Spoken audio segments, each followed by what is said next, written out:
Textile industry का संपूर्ण ज्ञान जिस भी आदमी को थोड़ी बहुत भी सीखने की ललक होती है, भूख होती है, इस वीडियो में उसको स्वाद आ जाएगा। ये वीडियो में ना मेरे को भी बड़ा मजा आया है एक्चुअली। हाँ, ये एमबीए कराने वालों को टेक्सटाइल इंडस्ट्री की वो फॉर्मूला फ्रेमवर्क दूंगा। ये आपने कहीं एक जगह पे वो 10 स्ट्रैटेजी इकट्ठी नहीं सुनी होगी। नमस्कार, विवेक बिंद्रा बोल रहा हूँ, फाउंडर एंड सीईओ बड़ा बिजनेस.com। बहुत दुखी रहते थे लोग टेक्सटाइल इंडस्ट्री को लेकर। बहुत लोगों ने बोला कमेंट बॉक्स में टेक्सटाइल पे वीडियो बनाओ, टेक्सटाइल पे वीडियो बनाओ। वापस आ चुका हूँ, आज टेक्सटाइल इंडस्ट्री की पूरी बात करूंगा। आज मैं आपको रिटेलर से लेकर मैन्युफैक्चरर तक गेम चेंज करेंगे। पीछे मैंने कोई अच्छे वीडियो दिए हैं, वो जरूर साथ में चेक कर लेना। एक मैंने क्रेडिट का वीडियो दिया आपको जिसमें मैंने बताया कि कर्जे से कर्जा कैसे मिल सकता है, आपको पैसा कैसे मिल सकता है अगर आपका सिविल स्कोर ठीक नहीं है तो भी। और बाकी टाइम मैनेजमेंट की कुछ टेक्निक्स और यूट्यूबर के ऊपर शेयर मार्केट पे कुछ वीडियो डाले थे मैंने।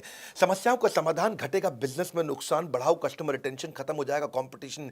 ये ज्ञान बढ़ा देगा आपका नाम, कैसे बेचे सामान कस्टमर केवल याद रखेगा आप ही का नाम। टेक्सटाइल इंडस्ट्री की एमबीए करने वाले हम। रिटेल, कपड़ों का रिटेल, कपड़ों का व्यापारी, ये जो है ना एक कस्टमर का बिजनेस होता है। इसमें आपको दुकान के अंदर शोरूम में कुछ एंटरटेनमेंट, एक्साइटमेंट रखनी चाहिए, तभी कस्टमर आता है।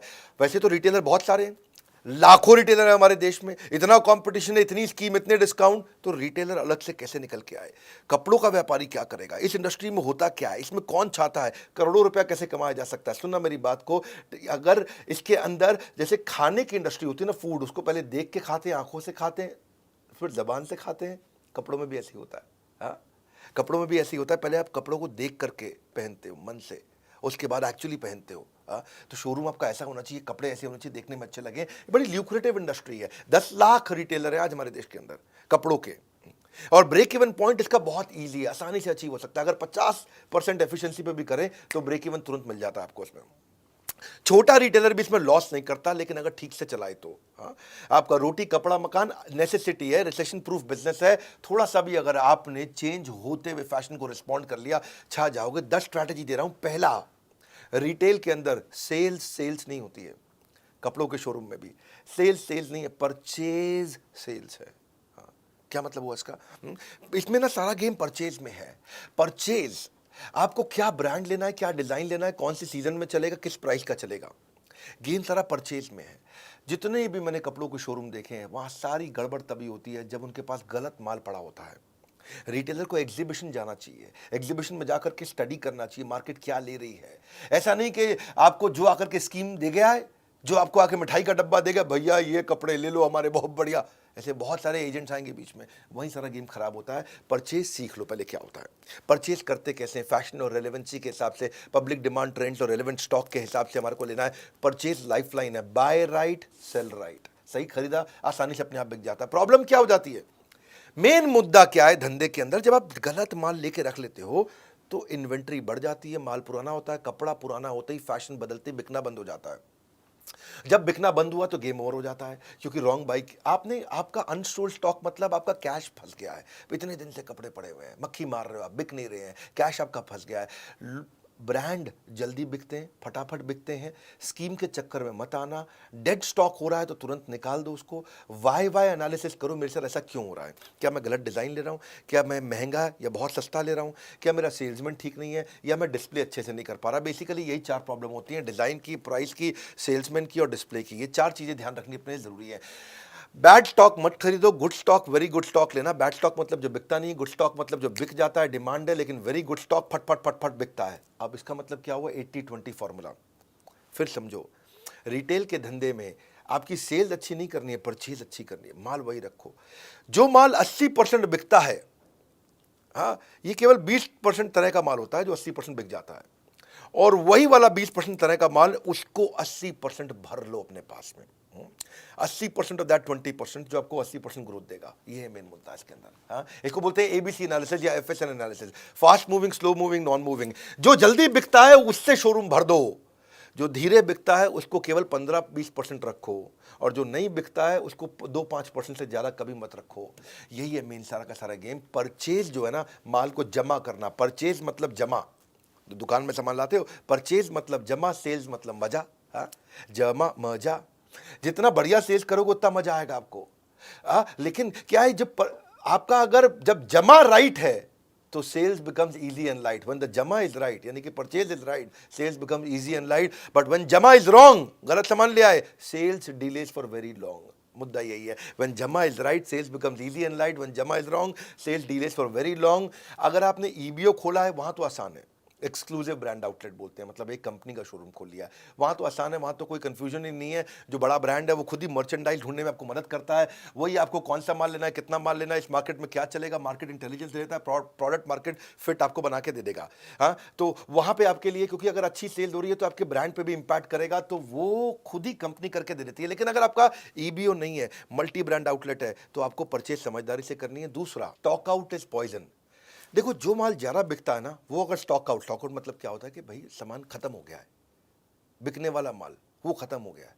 देखो, अगर कुछ स्टॉक फालतू रखा है ना, उसका जो नुकसान है आप कैलकुलेट कर सकते हो कि भाई मेरा 50,000 रुपये का माल फालतू पड़ा है, उस और वो बिक नहीं रहा, मतलब 50,000 रुपये फंसा हुआ है। लेकिन जो माल बिकता है वो नहीं है, तो कितने सारे कस्टमर वो ले जाते, जो लेके नहीं गए, वो आपको पता भी नहीं चलने वाला। तो जो स्टॉक आउट यानी कि माल ना होना, यानी कि जो बिकने वाला माल है वो ना होना, ये आपके धंधे के लिए जहर है। अगर आपके पास स्टॉक कम पड़ा है, अंडर स्टॉक है या गलत स्टॉक है, इसका कारण तो या तो लैक ऑफ फंड, आपके पैसे की कमी है, वर्किंग कैपिटल मैनेज नहीं करना आ रहा है, या माल अगर जल्दी बिक के खत्म हो गया है, इसका मतलब आपको पता ही नहीं कि पुअर डिमांड फोरकास्टिंग है, आपको आइडिया नहीं है आपके पास क्या बिकता है। या फिर खत्म हो गया, इसलिए खत्म हो गया क्योंकि पीछे से आपको सही सप्लायर नहीं है, वो सप्लायर डिले कर रहा है इसलिए, या आपको इन्वेंट्री ऑटोमेशन नहीं आता। आप बात को समझे कि डिमांड होते हुए भी माल को ना बेच पाना, ये बहुत बड़ा ब्लंडर है। हाँ, कस्टमर भी चला जाएगा, आपकी इमेज भी चली जाएगी और दूसरे के पास चला जाएगा। तो आप क्या करिए, परेटो प्रिंसिपल जो मैंने बताया था, जो 20% माल 80% बिकता है, उस माल का हर महीने फ्रेश बाइंग करते रहो, शोरूम नया लगेगा। आप फ्रेश बाइंग हर महीने करते रहो, शोरूम नया लगेगा। आपको वर्किंग कैपिटल मैनेज करनी आनी चाहिए, आपको ट्रेंड और फैशन पकड़ में आने चाहिए। आप या तो ईबीओ खोल लो, दो पाए, या तो एक्सक्लूसिव ब्रांड आउटलेट खोल लो, भाई जिस कंपनी, वो कंपनी खुद ही बता देगी क्या बिकता है क्या नहीं बिकता, उसके पास ईआरपीज हैं, सॉफ्टवेयर हैं, बता देगा। और आप ईबीओ नहीं खोलना चाहते, अपना ही एमबीओ चलाना चाहते हो, तो फिर ईआरपी खुद लगा लो। रेडी सोल्यूशन आजकल ईआरपी के बहुत सारे आ रहे हैं, वो लगा लो, काम हो जाएगा। तीसरी स्ट्रैटेजी पे ध्यान देना, लोकेशन जो है ना, इसमें बड़ा गेम चेंजर है। आपके शोरूम का, आपके स्टोर का, आपकी कंपनी का लोकेशन कहाँ पे है, फिजिकल लोकेशन से बात बनती है। भैया अगर लोकेशन कमजोर है, कस्टमर ही नहीं आ रहा, तो बेकार है। आपका जो प्राइमरी कस्टमर है ना, जो 60 से 80% कस्टमर वैसा होता है जो माल खरीदता है। सेकेंडरी मतलब 15% कस्टमर ही कभी कभी लेता है। टर्शरी मतलब वो कस्टमर जो माल खरीदता ही नहीं है। इसका कैलकुलेशन करना सीख लो, ये कैसे मिलते हैं, इसके कुछ तरीके होते हैं, ये मिलते कैसे हैं, क्या फैक्टर होते हैं। आप जहां दुकान खोल रहे हो वहां कस्टमर आपके काम के रहते कितने हैं, वो पढ़े लिखे कितने हैं, यहाँ पे चलने वाले पैदल ग्राहक कितने घूमते हैं, इनकी उम्र क्या है, जो प्रोडक्ट आप बेच रहे हो वो उस उम्र के लोगों को देना है कि नहीं देना है, किस प्रोफेशन के लोग रहते हैं आसपास। कुछ इलाके होते हैं जहाँ व्यापारी ज़्यादा रहते हैं, कुछ इलाके होते हैं जहाँ अपार्टमेंट होती हैं, सोसाइटीज होती हैं, हाई राइज टावर, वहाँ नौकरी करने वाला ज़्यादा होते हैं। इनकम ग्रुप कैसा है, लाइफस्टाइल कैसा है, धर्म क्या है उनका, प्राइवेट व्हीकल उनके पास है कि नहीं है, उनकी उनकी स्पेंड करने की क्षमता कितनी है। आसपास जहाँ आपने शोरूम खोला है वहाँ कोई मेट्रो जाती है क्या, वहाँ कोई बस जाती है, ऑटो आता है, पब्लिक ट्रांसपोर्ट है वहाँ पे। ये चीज़ों को देखो तब आपको समझ में आएगा यार, यहाँ लोकेशन ठीक है, यहाँ माल अपने को शोरूम खोल देना चाहिए। चौथी स्ट्रैटेजी बड़ी कमाल का गणित दूंगा इसमें मैं, ये रियल कंटेंट है भाई साहब। हाँ, brand gives you better inventory turnover. क्या मतलब हुआ बेटर इन्वेंट्री टर्नओवर? मतलब बेटर आरओआई। इसका मतलब समझो, केस स्टडी से समझाता हूं। मोबाइल के दो ब्रांड लेते हैं, जियोनी और शाओमी। जो दुकानदार है ना, उसको शाओमी केवल 4% मार्जिन देता है, जियोनी 12% मार्जिन देता है। लेकिन फिर भी कौन, मतलब कमाई किस में जा रहा है, जियोनी में कि शाओमी में? जियोनी में। जियोनी 12% दे रहा है। हाँ, यानी कि आपने 1 लाख रुपए का मोबाइल बेचा जियोनी का, तो आपको 12,000 रुपये कमा लोगे। शाओमी का 1 लाख रुपए का मोबाइल बेचा तो केवल 4,000 रुपये कमाओगे। तो आदमी कहे भाई जियोनी ज़्यादा रख लो, लेकिन वो शाओमी रखता है ज़्यादा। पूछो क्यों? क्योंकि समझो यहाँ पे दो आपके बड़े अच्छे से खाने बने हुए हैं जहां आपने मोबाइल रखे हुए हैं, है कि नहीं, रैक अंग्रेजी में बोलते हैं। यहां 1 लाख रुपए का जियोनी पड़ा है, यहां 1 लाख रुपए का शाओमी पड़ा है। जियोनी 1 लाख रुपए का पूरे महीने में एक ही बार बिकेगा, यानी कि एक महीने में 1 लाख रुपए का आपने जियोनी बेच लिया, तो आपको उस पर कितना बच गया? 12% के हिसाब से 12,000 रुपये बच गया। लेकिन शाओमी इतनी तेज बिकता है, इतना ज़्यादा बिकता है, इतना ज़्यादा बिकता है कि ये 1 लाख रुपए का माल बिक गया, फिर आपने खरीदा, फिर बिक गया, फिर आपने खरीदा, फिर बिक गया, फिर आपने खरीदा। आपने फंसाया तो 1 ही लाख है, लेकिन ये 10 बार बिक गया। इधर 1 लाख का माल 1 बार बिका, शाओमी का 1 लाख का माल 10 बार बिक गया। शाओमी दे तो रहा था 4%, लेकिन उस 1 लाख पे आपने 4% 10 बार कमा लिया। यानी कि आपने यहाँ 40,000 रुपये कमाया और यहाँ आपने 1 लाख पे केवल 12% देखने में अच्छा था, पर ये एक ही बार बिका तो आपने 12,000 कमाया। तो इस 1 लाख पे अपने महीने में 12,000 रुपये कमाया, इस 1 लाख पे महीने में आपने 40,000 रुपये कमाया, क्योंकि माल 1 ही लाख का रखा था, बिक रहा है आ रहा है, बिक रहा है जा रहा है। आप तो 1 ही लाख का माल फंसाते हो ना, अपना पैसा तो 1 ही लाख फंसाया दोनों जगह पे आपने, पर ये कम बार बिका जियो नहीं, तो यानी कि एक बार बिकने पे आपको 12,000 कमा के दिया, 10 बार 1 लाख का माल बिकने के कारण आपको 40,000 रुपये कमा के दिया। इसको बोलते हैं आरओआई। इसका मतलब क्या भैया? मतलब ये है कि अगर आप अच्छा ब्रांड रखोगे तो वो आपका ब्रांड बना देगा, और लोकल आइटम रखोगे तो आपको भी जिंदगी भर लोकल बनाए रखेगा। माल वो रखो जो अपने आप बिकता हो, मार्जिन थोड़ा मात्रा कम भी हो तो भी चल जाता है, आप आरओआई बहुत अच्छी कमा लेते हो, बहुत बढ़िया कर लेते हो। इसमें ना आप, मैं साधारण भाषा में समझाना पसंद करता हूँ। ये जोनी शाओमी के आइडिया से आपको समझ में आ गया होगा। कपड़ों में मामले में भी ना, कोई लोकल लल्लू लाल कपड़ा मत रखो, ठीक ब्रांड का कपड़ा रखोगे। हाँ, लल्लू लाल हो सकता है आपको 50% मार्जिन दे दे, ब्रांड आपको 30% मार्जिन दे, पर आप ब्रांड में ज़्यादा कमा जाओगे, जल्दी जल्दी बिकता है। हाँ, स्टॉक बहुत तेज घूमता है। और ये अगर फंसा रह गया ना आपका, जियोनी फंसा रह गया, तो जियोनी 3G था, टेक्नोलॉजी 4G आ गई, मोबाइल बेकार हो गया। भाई उसका रैम कम था और नया रैम आ गया, ज्यादा रैम वाले मोबाइल आ गए, टेक्नोलॉजी बेकार हो गई, मोबाइल बेकार हो गया। पड़े पड़े मोबाइल पुराना बेकार हो जाएगा, आपकी जिंदगी बेकार हो जाएगा। आपका भाई क्या हो गया, क्या करूं, फंस गया मैं, मक्खी मारना उसके बैठ के। एक और फॉर्मूला समझो आप, इसको बोलते हैं stock rotation formula. Stock rotation formula क्या है, इसे समझ में आ जाएगी आपको बात। अगर आप बिल्कुल पढ़े लिखे नहीं हो ना तो भी ये फॉर्मूला समझ में आ जाएगा आपको। हाँ, मैथमेटिक्स तो छोड़ो, अगर आपने खाली 10वीं छोड़ो, 8वीं छोड़ो, 5वीं तक पढ़ाई करिए, इतना ईजी कर दूंगा। सेल्स अपॉन स्टॉक का मतलब क्या है? आपने सेल्स करी 2 करोड़ की और माल आपने 1 करोड़ का खरीदा, यानी कि साल के एंड में आपके पास 1 करोड़ का माल बचा, लेकिन साल के एंड तक आपने सेल 2 करोड़ की कर दी। कैसे करी होगी? ऐसी करी ना कि भाई माल गया आया गया आया, तो आपने माल आपने 2 बार मंगा लिया। तो आपका जो फंसा था 1 ही करोड़ फंसा था, लेकिन माल आपने 2 बार बेच दिया। आप, कई लोग इतने समझदार होते हैं, इतने समझदार होते हैं कि 1 करोड़ लगा करके 5 करोड़ की सेल कर देते हैं, और कई एक्सट्रीमली बेस्ट होते हैं, वो 1 करोड़ लगा करके 1 करोड़ का माल साल में 10 बार बेच देते हैं। यानी कि कपड़ों के शोरूम में उसको बोलेंगे 10 करोड़ अपॉन 1 करोड़, यानी कि उसका स्टॉक रोटेशन 10 बार हो गया है।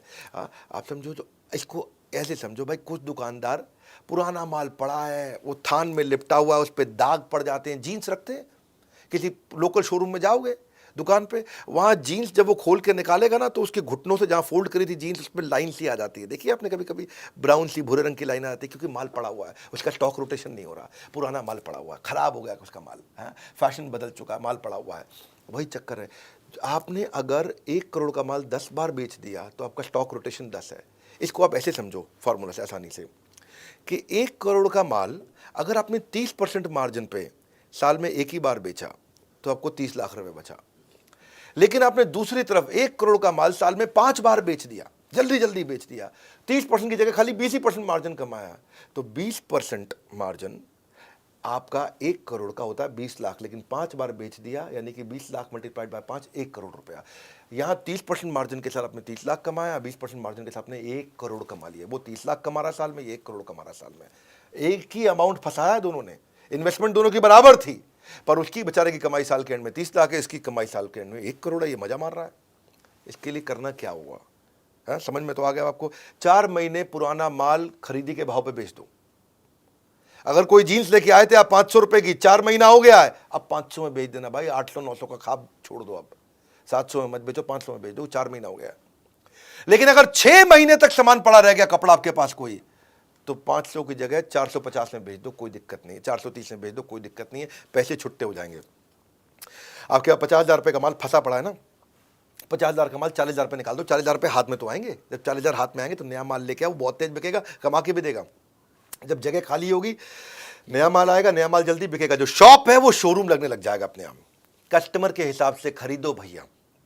कई लोग आएंगे आपको स्कीम देंगे, अरे भाई साहब 3 जीन्स ले लो, साथ में 3 जीन्स फ्री दे रहा हूँ, वो स्कीम है। हो सकता है कस्टमर ना ले रहा, वो कस्टमर वही लेगा जो कस्टमर को पसंद आता है। कस्टमर के हिसाब से माल खरीदो, स्कीम के हिसाब से नहीं कि जो डिस्ट्रीब्यूटर डीलर आके आपको स्कीम दे जाता है। हाँ, तो आपके लिए देखो एक चीज़ और अच्छी बताता हूँ, आपको आरओआई अच्छा निकालना है ना, टेलर रख लो अपने पास। टेलर के साथ बहुत कमाई होती है भैया। शोरूम खोलना मुश्किल है, टेलर रखना आसान है। पर क्या शोरूम तो आप खोल लेते हो, उसके बाद टेलर के खर्चे आपको चुभने लग जाते हैं। हाँ? आप क्या है कि आप $1 खर्च कर देते हो, 1 पेनी में दिक्कत आती है। 2,000 का नोट खर्च कर देते हो, 2 रुपए खर्च करने में दिक्कत आती है। टेलर रखो। देखो रेस्टोरेंट वही चलता है जहां शेफ अच्छा हो, इसी तरह कपड़ों का शोरूम वही अच्छा चलता है जहां टेलर अच्छा हो। शेफ लाना मुश्किल नहीं है, रेस्टोरेंट खोलना मुश्किल है। आप अगर रेस्टोरेंट, ये बड़ा इंपॉर्टेंट है चीज़ को समझना कि टेलर छोटी छोटी चीज़ें आपके लिए अच्छी इतनी तेज कर सकता है सर्विस के मामले में कि आपका कस्टमर वापस आता है लौट करके। मैं ना इस रिटेल इंडस्ट्री के अंदर, इसके अंदर ये जो हमारी टेक्सटाइल इंडस्ट्री है, इसमें सियाराम एक अच्छा ब्रांड है। उसके जो ओनर हैं, चेयरमैन है मिस्टर रमेश पोदार, हमारी बड़ी मित्रता है उनसे, बड़ा प्रेम है, बहुत बहुत वार्म और कॉर्डियल रिलेशनशिप है मेरा। तो मैं सोचा कि टेक्सटाइल की बात कर रहा हूँ, तो मैंने रमेश जी को फ़ोन लगाया। मैं कहा नमस्कार रमेश जी, कैसे हैं? वो नमस्कार बिंद्रा जी, बहुत अच्छे हैं, बड़ा उनसे प्यार है। वो मेरे को उन्होंने कुछ कपड़े भी गिफ्ट किए अपने, बोले मैं सियाराम के सूट पहनूँ बिंद्रा जी, ये भी मैं सियाराम का सूट पहना हुआ है। तो मैंने जब उनसे बात किया, मैं कहा उनसे भी थोड़ा सा ये समझता हूँ, तो मैं उनकी भी स्ट्रैटेजी बताता हूँ। ये 1978 की कंपनी है भैया, सियाराम, जे हेम्स्टेड, कैडनी, ऑक्समबर्ग भी बड़ा ब्रांड, सब इन्हीं के 80 मिलियन मीटर जो है ना बनाते हैं, कि 40,000 आउटलेट पे माल बेच रहे हैं। 100 करोड़ तो उन्होंने 1991 में पहला कर लिया। देसी ब्रांड, लेकिन इंटरनेशनल अपील है इनका।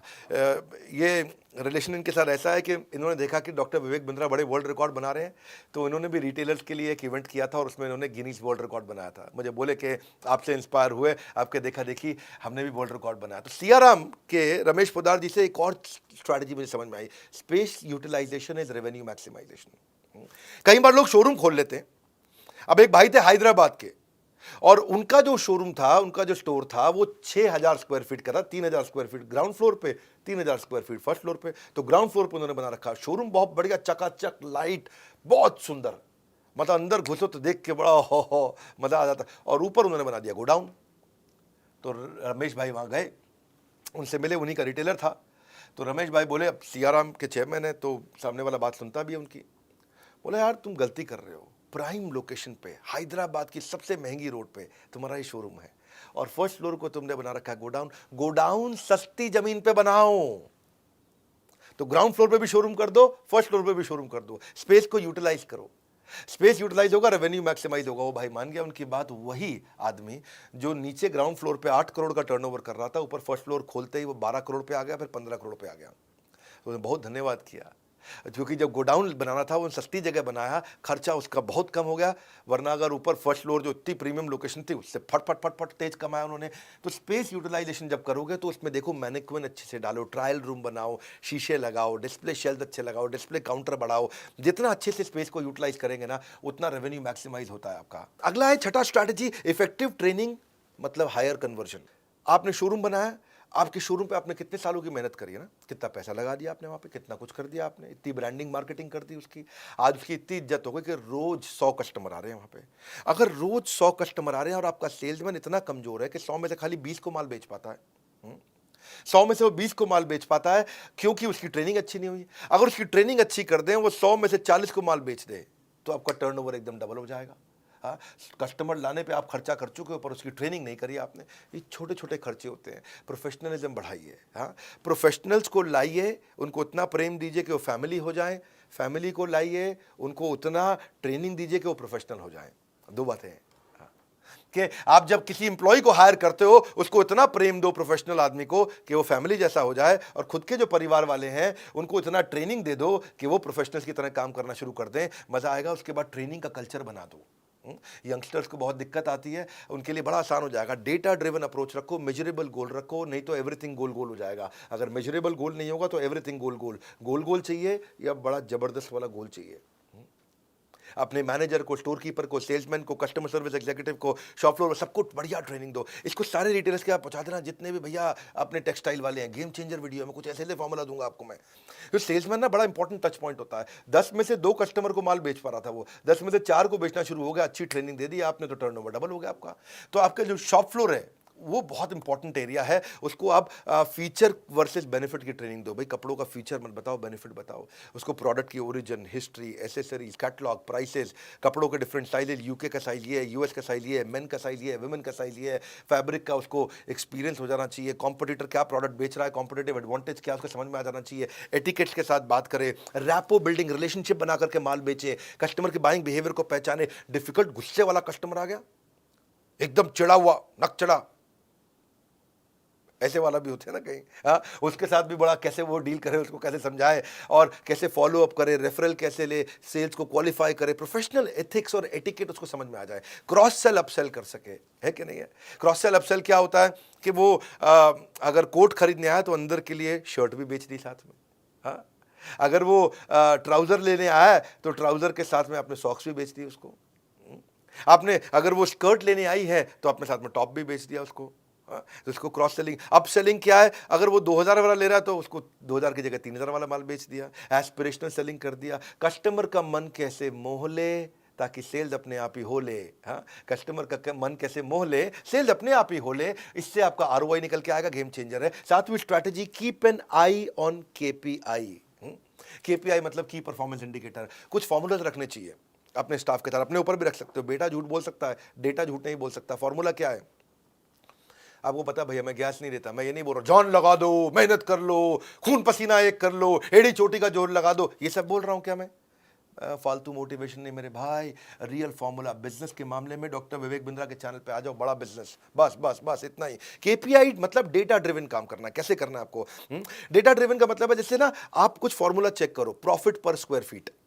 अगर आपका 1000 स्क्वायर फीट का शोरूम है, आपका 1 लाख रुपए का प्रॉफिट हो रहा है, तो 1 लाख को 1000 से डिवाइड कर दो, आपको पता चल जाएगा प्रॉफिट पर स्क्वायर फीट कितना आ रहा है। फिर वो बेंचमार्क से उसको इंप्रूव करो। एवरेज ट्रांजैक्शन वैल्यू, जितने लोग आ रहे हैं, मेरा जो मेरा नाई है ना, बाल काटने आता था मेरे, उसके यहाँ एवरेज ट्रांजैक्शन वैल्यू जो थी 200 रुपए की थी। मैंने उसको बताया कैसे कॉम्बो बना दे और average transaction value, average order value को 500 रुपया कर दे। उसने कॉम्बो बनाना शुरू किए। जो कस्टमर बढ़ाना मुश्किल है, लेकिन उसी कस्टमर से ज़्यादा पैसा लेना आसान है। तो 200 में जो बाल काटता था, शेव करता था, उसने बोला मैं मसाज के साथ में बाल भी फ्री कर रहा हूँ काटना, शेव भी फ्री कर रहा हूँ, ये भी कर रहा हूँ। तो लोग जो है ना, उसने, मैंने उसको बताया कि ऐसा करो, सेल्फी ले ले यार, एक थीम उसको दिया, वो बहुत चल गया उसको, भाई मज़ा आ गया, है कि नहीं।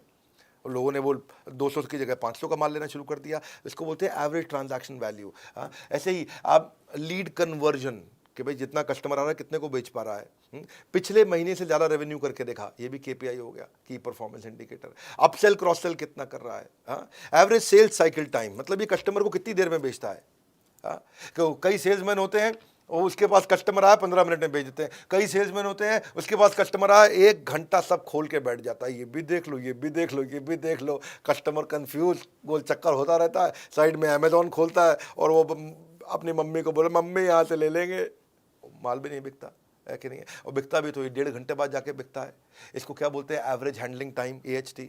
तो ये भी देखो कौन एम्प्लॉय ज़्यादा टाइम लगा रहा है। Average profit margin on sales, कौन डिस्काउंट ज़्यादा दे देता है, पूरे मार्जिन पे बेच रहा है कि नहीं बेच रहा। ये सेल्स पर रिप्रेजेंटेटिव, अगर आपकी 1 लाख की सेल हुई है और आपने पास 10 आपके पास एम्प्लॉय है, सेल्समैन है, तो मतलब ऑन एन एवरेज एक आदमी 10,000 रुपये की सेल करता है। तो जो 10,000 से ज़्यादा की करता है उसकी ताली बजा दो, जो 10,000 से कम की करता है उसकी ट्रेनिंग कर दो। ये कुछ बढ़िया बढ़िया KPIs होते हैं। सेल्स पर एम्प्लॉय निकाल लो, एम्प्लॉय टू कस्टमर रेशियो निकाल लो। हाँ, कि भाई आपने इससे ये बड़ा फायदा है एम्प्लॉय टू कस्टमर रेशियो, कि अगर आपके पास रोज 1000 कस्टमर आ रहे हैं और 10 सेल्समैन हैं, तो आपने निकाल लिया भैया कि मैं 100 कस्टमर पे एक सेल्समैन दिन भर में लगाता हूं। जब फेस्टिवल का टाइम आता है, 1000 कस्टमर की जगह 3000 कस्टमर हो जाते हैं, तो आपको पता चल जाएगा कि भाई मुझे एक महीने के लिए 10 की जगह 30 आदमी करने पड़ेंगे, क्योंकि आपका एम्प्लॉय टू कस्टमर रेशियो निकल गया। हाँ, कस्टमर कितने दिन तक आपके साथ ट्रांजैक्शन करता है, क्योंकि कस्टमर रिपीट कस्टमर बन रहा है कि नहीं, लॉयल कस्टमर बन रहा है कि नहीं, प्रमोटर एडवोकेट बन रहा है कि नहीं बन रहा। क्योंकि ये भी बड़ा इंपॉर्टेंट फॉर्मूला है। रिटेंशन रेट, कितना कस्टमर रिटेन हो रहा है। रेफरल रेट, कितना कस्टमर आया और कितने को नए साथ में लेकर के आया, रेफरल किया उसने। क्योंकि KPI जब आप कर देते हो तो इससे आप एम्प्लॉयज़ को अकाउंटेबल कर लेते हो। एम्प्लॉयज़ अपने आप काम करते हैं, आपकी प्रेजेंस के बिना काम करते हैं। आप जो है वृंदावन में बैठ करके कीर्तन कर रहे हो, भगवान का जप कर रहे हो, या दुबई के बीच पे लेमनेड पी रहे हो, पीछे से धंधा अपने आप चल रहा है, क्योंकि आपने फॉर्मूला लगा के सबको मेजर करना शुरू कर दिया। लोग ऑर्गेनाइजेशन की प्रायोरिटीज को समझ जाते हैं, आपके एम्प्लॉय रिस्पॉन्सिबल होते हैं, बड़ी क्लैरिटी मिल जाती है उनको, इंडिविजुअल परफॉर्मेंस अच्छी होने लग जाती है। तो ये KPI था। 8वीं स्ट्रैटेजी है फिजिटल। फिजिटल मतलब अब फिजिकल शोरूम के साथ डिजिटल भी जाओ। बाइंग बिहेवियर बदल रहा है, इंफॉर्मेशन एज है, सब कुछ इंटरनेट पे दिख रहा है, सब कुछ इंटरनेट पे चल रहा है। पहले लोग टच फील करते थे, अब इंटरनेट से खरीद लेते हैं। तो आप डिजिटल भी हो जाओ साथ साथ। डिजिटल होने में घबराने की कोई जरूरत नहीं है, एक्सटेंशन है फिजिकल स्टोर का। आपको पूरे देश में जाने की जरूरत नहीं, आप डिजिटल तुरंत फटाफट पहुंच जाते हो। आप होम डिलीवरी दे सकते हो, सर्विस का एक्सटेंशन है वो। हमारे ना बड़े सारे कोर्सेज हैं कि एक फिजिकल बिजनेस को डिजिटल बनाने के लिए, WhatsApp marketing, digital marketing, Facebook marketing, e commerce marketing, email marketing. बस आपने ये सब सीख लिया, व्हाट्सएप मार्केटिंग आपने सीख लिया, तो आप कस्टमर को प्रोडक्ट भी भेज दोगे, उसको प्राइस भी बता दोगे, उससे परचेज भी करा लोगे, उससे पेमेंट भी करा लोगे और अपना प्रॉफिट भी कमा लोगे।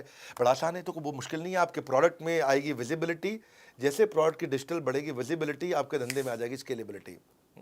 आसान है ये। आप अपना गूगल पे, फेसबुक पे, सोशल मीडिया पे, आप आजकल गूगल की लिस्टिंग, बिजनेस लिस्टिंग बहुत होती है कि नाम, एड्रेस, फ़ोन नंबर डाला, अपना विजुअल कंटेंट सारा डाल दिया, भाई मेरे पास ये कपड़े हैं, आपको रिव्यूज़ देने शुरू कर दिए, एकदम बात बनेगी। आपका लोगो वोगो डाल दो वहाँ पे, सब काम हो जाएगा, कस्टमर रिव्यू देने लग जाता है आपको।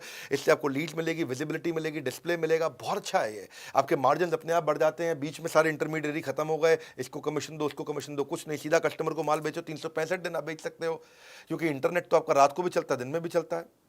शोरूम तो आपका खाली दिन में खुलता है, इंटरनेट तो आपका रात को 2 बजे भी इंटरनेट पे दुकान खुली है, आपकी दुकान इंटरनेट पे सुबह 4 बजे भी खुली है, 26 जनवरी पे भी खुली है, 15 अगस्त को भी खुली है। इंटरनेट पे तो आपकी दुकान हर समय खुली हुई है। तो इसको सीखो आकर के, हमारे भी कोर्सेज हैं बहुत सारे, इसके ऊपर आप ज्वाइन कर सकते हो बोर्ड लाइन नंबर पे फ़ोन करके। बहरहाल, नौवीं स्ट्रैटेजी, अगर आपको ईबीओ का मतलब क्या है? ईबीओ मतलब एक्सक्लूसिव ब्रांड आउटलेट। इसमें आपकी मेहनत कम है, ब्रांड की मेहनत ज़्यादा है, वो सारे आपकी मदद करते हैं। मान लो आपने कोई भी ब्रांड उठा लो, अभी सीआरएम की बात कर लेते हैं, सीआरएम का ब्रांड उठा लो, उसके अपने लॉयल कस्टमर हैं, उसकी अपनी बहुत बड़ी विजिबिलिटी है, उसका अपना प्रूवन एक क्वालिटी और कमर्शियल वायबिलिटी है, और आपको बड़ी अच्छी प्रीमियम अपील है उसकी। ब्रांड का अपना एक विजन होता है, उसकी अपनी लॉन्ग टर्म स्ट्रैटेजी होती है, उसके अपने ग्रोथ प्लान होते हैं, उसके बाद अपने मार्केटिंग के बजट होते हैं। आप थोड़ी कर सकते हो सारे बॉलीवुड वाले को ला दो। हमने अगर सीआरएम का एग्जांपल लिया, तो उन्होंने आजकल दीपिका पादुकोण के हस्बैंड को अपना ब्रांड एम्बेसडर बना रखा है, और अब वो आएगा अपना आकर के, वो तो पता ही आपको रंगीन कपड़े पहनता है। तो अब आप तो नहीं, आप दीपिका पादुकोण को या उसके हस्बैंड को ला सकते हो आसानी से, कोई आप तो दुकानदार हो। तो ईबीओ भी आप ट्राई कर सकते हो, ईबीओ बड़ा अच्छा ऑप्शन है। और रणवीर सिंह नाम है उसका, मैं नाम भूल जाता हूँ, मैं बॉलीवुड कम देखता हूँ। तो वो जो है, आप उसको, आपको तो खर्चा नहीं करना है, ब्रांड अपने आप खर्चा करता है, ब्रांड का आपको सपोर्ट मिल जाता है, ब्रांड आपको प्रॉपर्टी सिलेक्शन करा देगा, आपको रेंट नेगोशिएट करा देगा लैंडलॉर्ड से। आप अगर अच्छा ब्रांड होगा, बहुत सारे ब्रांड्स हैं, लुई फिलिप, फलाना डिकाना, बहुत सारे हैं। आप उसमें से अगर मान लो, हमने अभी सीआरएम की बात करी, तो आपको स्टोर भी डिजाइन करा के देंगे, स्टोर लेआउट भी कर देंगे आपका। सैकड़ों शोरूम हो चुके हैं आप सीआरएम के, और अब उनका आइडिया ये है कि अगले 1 साल के अंदर 1000 नए शोरूम खोलने वाले हैं। इनके अपने फ्रेंचाइजीज खोलते हैं ना ये, तो प्रोडक्ट की ट्रेनिंग देंगे आपको, ऑपरेशंस की हेल्प कर देंगे, फ्लो ट्रेनिंग दे देंगे, बिलिंग का सॉफ्टवेयर दे देंगे आपको, वॉक इन कैसे बढ़ाओगे, आपको लेआउट, साइनेज, हर एक चीज रेडी करके देता है। तो ईबीओ में आपकी टेंशन खत्म है, कोई नया आदमी भी चालू कर सकता है। 10वीं स्ट्रैटेजी क्या है? EBO means easy expansion. अगर आपका एमबीओ है, मल्टीपल ब्रांड आउटलेट है, तो पुरानी गल्ला चला आ रहा है। दादाजी बैठते थे, दादाजी के पिताजी बैठते थे, अभी आपके पिता बैठते हैं, अभी आप खुद बैठते हैं, अपने बच्चों के लिए क्या करें? क्योंकि भैया एमबीओ को एक्सपैंड करना मुश्किल है, ईबीओ को आसान है। ईबीओ आप एक साथ 10 शोरूम चला सकते हो, एमबीओ में आपको खुद ही गल्ले पे बैठना पड़ता है। तो इंसान अपने बच्चों के लिए जगह बनाता है, तो एमबीओ उसका बड़ा अच्छा एग्जाम्पल है। फ्यूचर बच्चों का आप सिक्योर कर सकते हो, क्योंकि टेक्सटाइल के जो पुराने खिलाड़ी हैं वो भी, और जो बिल्कुल नए हैं वो भी अपने बच्चों को, सूखा सूखा बिजनेस होता है ईबीओ का, एकदम सूखा सूखा बिजनेस। भाई कंपनी से ही माल आया, कंपनी की सारी स्ट्रैटेजी, कंपनी का सारा सिस्टम आया, कस्टमर भी आया, कस्टमर को पहले शोरूम के बारे में पता है, उसको पहले ब्रांड के बारे में पता है, ओ सियाराम, तो वो आएगा, सियाराम का कपड़ा खरीदेगा, चला जाए, आपको क्या टेंशन है इसमें? हाँ, कईयों के पास जो कमर्शियल जगह होती है, मॉल में, कहीं पर डिस्ट्रिक्ट सेंटर में, कहीं पे, कुछ लोग हैं जिनके पास काम है पर जगह नहीं है, तो वो जगह लेके काम कर ले, और कुछ हैं जिनके पास जगह है पर कोई काम नहीं है, तो उनके लिए भी अच्छा कि भाई, क्योंकि ईबीओ करना आसान है, आपको ट्रेड का आदमी होने की जरूरत नहीं है, कोई भी आदमी कर सकता है। देखो, आपको ना ईबीओ में बिना बिजनेस के बैकग्राउंड के भी आप कर सकते हो। आप मैकडोनल्ड्स का या किसी भी खाने का, किसी का भी आप फ्रेंचाइजी की तरह ईबीओ चला सकते हो उसका। हाँ, आपको राइट फार्मूला दे देते हैं सक्सेस का। आपको अगर सीआरएम वालों से बात करना, तो उनसे भी बात करके देखो, मेरे को क्योंकि उनका बड़ा अच्छा लगा, मैंने खुद जा करके देखा उनका।